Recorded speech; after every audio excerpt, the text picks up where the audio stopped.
Today, we show you 3 RSI trading strategies complete with trading rules and backtests. Let's get straight to it and present the first strategy. The first trading strategy has the following trading rules. We buy when the 2-day RSI crosses below 10, and we sell when the 2-day RSI crosses above 80. This is called the 2 periods RSI strategy.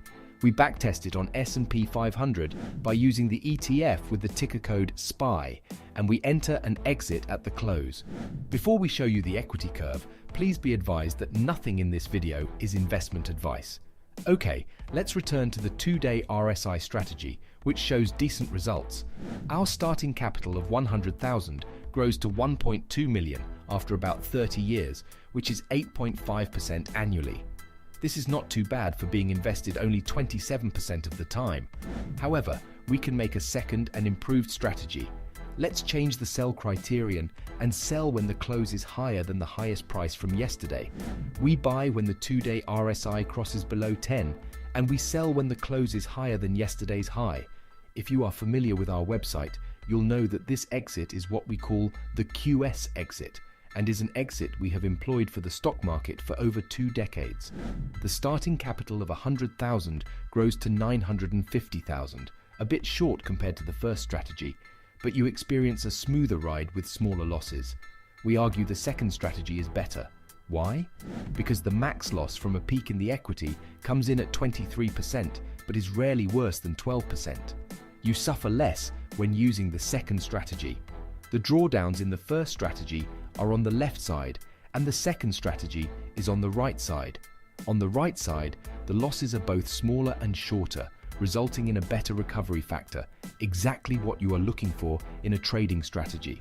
The second strategy spends 10% less time in the market and hence gets a better risk-adjusted return.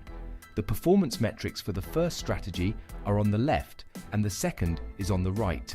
We are traders, and we would prefer to trade the strategy with the best statistics and metrics, and that's strategy 2 on the right side.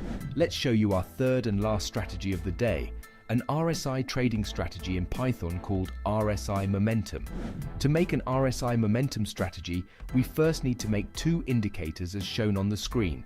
For this backtest, we are going to use the 100 days look-back period and the 14-day RSI.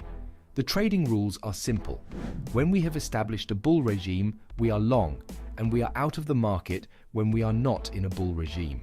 When we employ the rules on SPY, we get the following equity curve. The strategy does not generate many trading signals. There were 12 signals and only 2 lost money. However, it's a strategy that doesn't perform as well as the 2 previous mean reversion strategies. We have now shown you 3 RSI strategies. Let's discuss why we used the rules and settings we did. We have been trading full-time for 20 years, and we have learned a lot by using the RSI indicator for some of our strategies. First, what is the best RSI strategy for trading, and is RSI good for trading? The best way to use RSI is as a mean reversion strategy, like the 2 first strategies in this video. You'd like to buy when the market is oversold and the RSI readings are low, and you want to sell when the readings are high. It's a classical oversold and overbought indicator. The RSI indicator can't predict the future, but it indicates the odds. Historically, the RSI indicator has worked well for certain asset classes, and thus RSI is good for short-term trading. Second, in which markets do RSI work best? That one is easy to answer. That is on stocks, and especially stock ETFs. It's much less efficient on other assets. The reason is simple. The stock market is prone to mean reversion, meaning low RSI readings signal better returns in the coming days, while high readings equal lower returns than average. Most Western stock markets have been mean reverting over the last 35 years, although there is no guarantee it continues being so. Third, which RSI settings work best? That one is also easy to answer. The best setting is a look-back period of just a few days. The 2- and 3-day settings work best for stocks. Also, the best time frame is daily bars, even though weekly bars also work. Fourth, is RSI good for day trading? No, it works best for swing trading using daily bars or candlesticks. Fifth, what is the best combination with RSI? RSI is more powerful by adding one variable. On our website, we have a couple of strategies that add another indicator, which makes the strategy perform better. That's all for today, but please don't forget our next video about 3 mean reversion strategies. And please like and subscribe if you like our material.